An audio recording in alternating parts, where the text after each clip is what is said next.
Bir gün ben de gideceğim, bitecek bu ses. Sonuncu menzile, sonuncu nefes.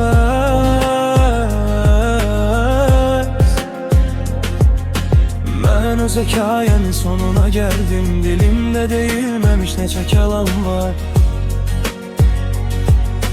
Herkese payladım sevincimi, ben özüme bir keder, bir gem sakladım. Gülüşler takarak yorulun üzüme, İçimde gizlice her gün ağladım. Kimisi anlamaz, kimisi duyar, belki bir hatire kalar yadımızda. Yarımçı bir kitap, sönmüş bir çırak. Neler geçti göresen hayatımızdan. Ben kalabilmedim özümle. Hayat bir tarafa, ben bir tarafa. Bütün hayallar büküp bütçeye koydum, yüreğimde kalan refe.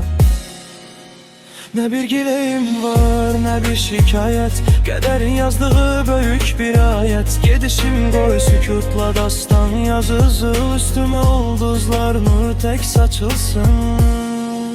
Bir gün ben de gideceğim bu tozlu yoldan, gözyaşı içinde sessiz, kimsesiz. Arzularım yüreğimde yük olacaktır.